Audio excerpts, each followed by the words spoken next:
Quels sont les examens de surveillance du diabète? Alors, on va dire que l'examen de base, c'est l'HbA1c ou hémoglobine glyquée, ou glycosylée, comme on veut. C'est-à-dire c'est un examen qui permet d'avoir l'équilibre du sucre dans le sang sur les 2 mois précédant le jour de l'examen.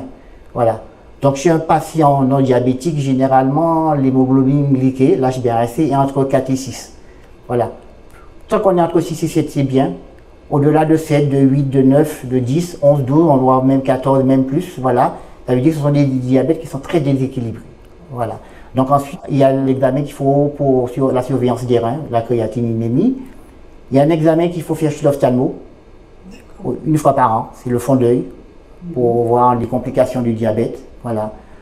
Donc il y a la consultation avec le cardio, généralement le cardiologue qu'on demande généralement chez les diabétiques de plus de 50 ans. Voilà, c'est un examen systématique même si le patient n'a pas de signe. Qu'appelle-t-on alors l'autosurveillance du diabète? Alors, on dispose de matériel, qu'on appelle des lecteurs, qui permettent effectivement aux patients de contrôler le taux de sucre dans le sang en faisant une petite piqûre au bout du doigt. Et l'autosurveillance, en fait, c'est ça. C'est d'avoir, le patient se prend en charge lui-même pour pouvoir faire des glycémies au bout du doigt. Et pour nous, les médecins, c'est important parce que le patient qui viendra avec un carnet bien entretenu, on saura effectivement à quel moment de la journée. Si on voit que souvent, après le repas du midi, 2 heures après un repas, il fait ses glycémies qui sont trop bas, son traitement du midi est trop important en fait. Voilà, donc ça nous permet d'adapter au mieux le traitement. Voilà. Mais il faut une adhésion complète du patient. Et alors, les médicaments, comment agissent-ils pour réguler le taux de sucre? Alors les médicaments, déjà on va les citer. Alors il y a l'insuline, c'est le premier, puisqu'en fait c'est remplacer le travail du pancréas. Et l'insuline, alors il y a plusieurs types d'insuline. Il y a la rapide qui en fait pour contrôler les repas, même la prise du repas, et l'insuline, les insulines lentes pour équilibrer le sucre en dehors des repas. Voilà, donc il y a ça. Et puis il y a donc les ADO, ce qu'on appelle ADO, c'est les antidiabétiques oraux, qui sont chez les diabétiques de type 2 au début. Et donc il y a plusieurs types. Il y a certains qui sont faits pour aider le pancréas à sécréter un peu plus d'insuline. Il y a certains qui sont faits pour empêcher au foie de libérer trop, enfin surtout l'aider à ne pas libérer du sucre.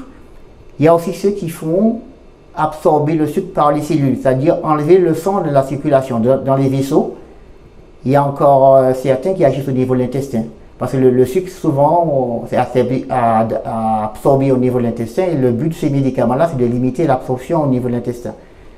Et puis on a le tout dernier, en fait, ce sont des injections, mais qui ne sont pas des insulines. Et ce sont des médicaments, effectivement, là aussi, qui sont en effet assez intéressants, surtout chez les diabétiques en surpoids, parce que ça permet de perdre du poids, ça diminue un petit peu les envies de manger, voilà, l'appétit. Voilà. Et puis, ça permet d'agir au niveau de l'intestin aussi pour empêcher l'absorption du sucre à ce niveau. Voilà. Et c'est des médicaments qui portent beaucoup. Lorsqu'un patient est à l'insuline, comment doit-il faire pour bien réaliser son injection d'insuline? Oui. Alors souvent, la plupart des patients qui sont sous insuline, soit ils ont fait un passage à l'hôpital, on les explique, on les apprend à faire tout ça, soit en fait ils sont pris en charge par l'infirmière au début. Voilà. Donc, prenez une injection d'insuline, déjà il faut préparer son matériel. Donc l'insuline qui était au réfrigérateur, généralement il faut la faire sortir au moins une demi-heure après, parce que dans le réfrigérateur, ça a tendance à faire des cristaux et c'est douloureux l'injection.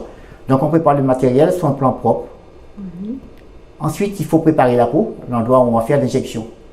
Alors l'injection, il y a les sites d'injection. Il y a les bras, le ventre, mais il faut à peu près, il faut pas arriver tout près de l'ombilic en fait. Il faut laisser un espace d'au moins 5 cm.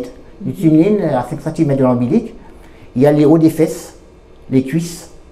Voilà, donc au niveau de la pratique, pour faire l'injection, il y a l'injection sans pli, c'est-à-dire que la piqûre est entrée directement au niveau de la peau en faisant un petit biais, on va dire, ne pas verticalement. Sinon, avec le pli, en pressant entre 2 doigts, faire un pli et piquer verticalement dans le pli. Alors, ce qui est très important aussi, c'est que lorsque on est arrivé au bout de l'injection, on est arrivé au fond, on a appuyé son stylo, il ne faut jamais enlever tout de suite. Sinon, l'insuline, ça repart. Donc, il faut compter entre, on va dire 6 à 10 secondes. On compte jusqu'à 10 et en ce moment, on retire son stylo de la peau. Eh bien, docteur, je vous remercie pour toutes ces explications, tous vos conseils aux patients de Clicodoc. Voilà, ouais, je pense que ça serait intéressant pour les patients, effectivement, de pouvoir poser des questions à leur médecin, parce que le diabète, en fait, c'est une histoire de tous les jours.